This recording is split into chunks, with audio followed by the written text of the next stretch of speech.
नमस्कार, धर्म कथा में आपका स्वागत है। आज मैं आपको बताऊंगी कि क्यों जगत के पालनकर्ता को भगवान विष्णु या नारायण कहते हैं, अर्थात जगत के पालनकर्ता का नाम कैसे विष्णु या नारायण पड़ा। तो ये कथा उस समय की है जब भगवान शिव और शिवा अर्थात महादेव और पार्वती अपने सबसे प्रिय क्षेत्र यानी कि काशी में घूम रहे थे, निवास कर रहे थे। काशी को मोक्षदायिनी भी कहा जाता है और साथ ही काशी को अविमुक्त क्षेत्र भी कहते हैं। क्यों?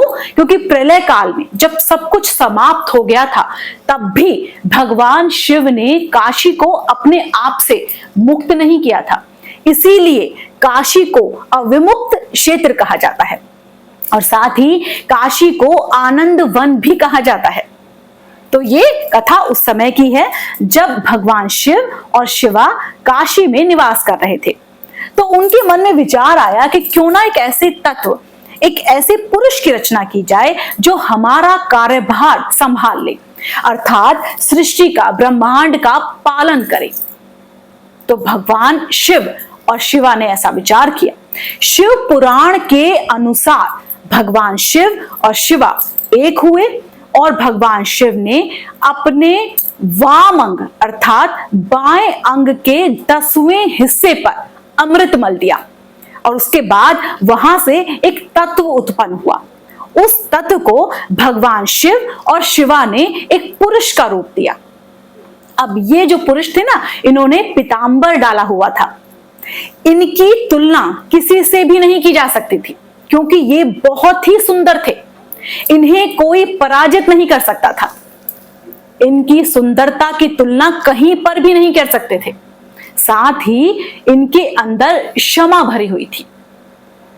तो भगवान शिव के सामने जैसे ही ये आए, इन्होंने कहा कि प्रभु मेरा प्रणाम स्वीकार कीजिए और साथ ही बताइए कि मेरा काम क्या है, अर्थात और साथ ही मेरा नाम क्या है। इस पर महादेव जी मुस्कुराए और साथ ही बोलते हैं, वत्स तुम व्यापक हो।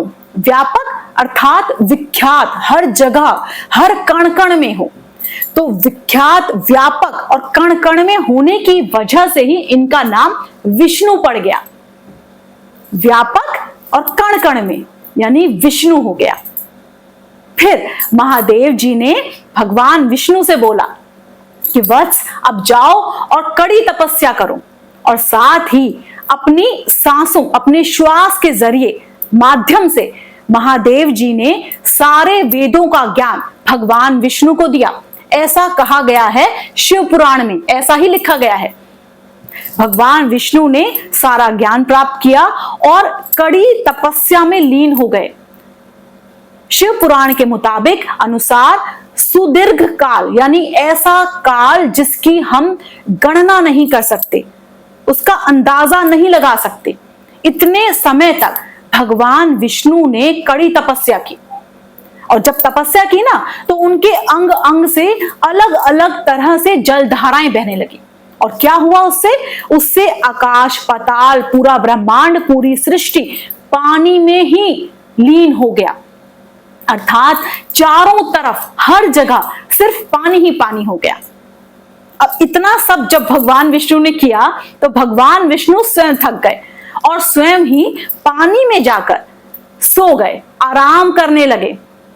तो जब वो सोए ना, तो नार अर्थात पानी, यण नारायण इसलिए उनका नाम पड़ा, अर्थात पानी में शयन के कारण नारायण उनका नाम रखा गया।